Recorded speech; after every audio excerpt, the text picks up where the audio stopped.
नमस्कार। नवरात्रि के शुभ अवसर पर आज मैं अपनी लघु कथा पांखू के साथ आप सभी लोगों के समक्ष प्रस्तुत हूँ। तो लीजिए, प्रस्तुत है पांखू। हे मेरी पांखू कण पंख लगिन त्वे पर, कख उड़ाणी तू कख देखण मैन तेरी रौंत्याली मुखड़ी। विलाप करती हुई पांखू की माँ बेहोश हो गई। थोड़ी देर बाद होश आया तो पांखू की निर्जीव देह को देखकर फिर से बेहोश हो गई। पर पांखू तो मृत देह बनी पड़ी थी। उसके लिए कोई रोए चिल्लाए कुछ भी करे। आज सुबह जब पांखू अपने साथ की घसियारिनों के साथ गांव से सड़ेत के डांडे के लिए चली थी घास काटने के लिए, तो किसी को जरा सा भी अंदाज़ा नहीं था कि हंसती खिलखिलाती पांखू शाम को मृत देह के रूप में लौटेगी। पांखू के साथ की घसियारिनें रोते बिलखते हुए बताती हैं कि थोड़ी ही दूर पर खतरनाक चट्टान पर पांखू को जाते हुए देखकर सबने रोका था, पर 4-6 मुट्ठी घास के लालच में पांखू को मौत के मुंह में धकेल दिया। घास काटकर आती पांखू का पैर फिसला और सीधा नीचे गहरी खाई में। कहीं दरांती छूटी, कहीं हाथ से घास की मुट्ठी और कहीं सिर की ओढ़नी। किसी पेड़ पर मंगलसूत्र अटका, किसी पर कंगन और चूड़ियाँ। खाई में गिरा पांखू का शरीर छत विछत होकर बहुत डरावना दिख रहा था। ऊंची धार से नीचे तक खून ही खून नजर आ रहा था। पांखू के साथ की घसियारिनों ने किसी तरह आसपास के गांव में खबर पहुंचाई। फिर पांखू के गांव और घर तक होती हुई खबर पांखू के मायके तक पहुंची। जब तक पांखू की छत विछत देह उसके घर तक पहुंचाई गई, तब तक पूरे गांव और घर में इतनी भीड़ जमा हो गई कि कहीं पैर रखने की जगह नहीं बची थी।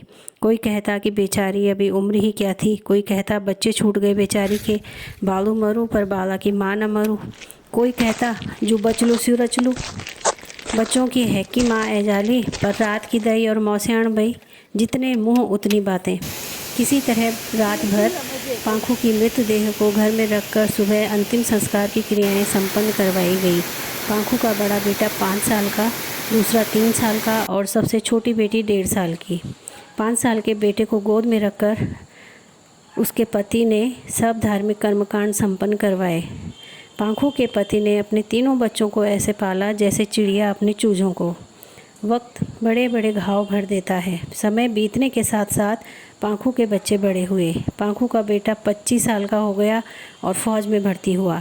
छोटा बेटा प्राथमिक विद्यालय में शिक्षक।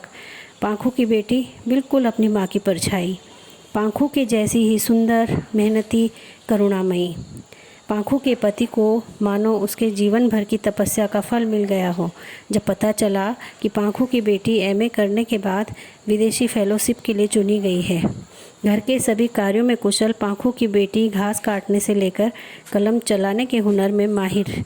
तीनों भाई बहन मिलकर खेती और घर का काम करते। जब खेती का काम ज़्यादा होता तो तीनों बारी बारी से स्कूल से छुट्टी लेते। घर का खर्चा चलाने के लिए पांखू के पति ने तब तक पंजाब में नौकरी करनी शुरू कर दी। समय बीतता गया।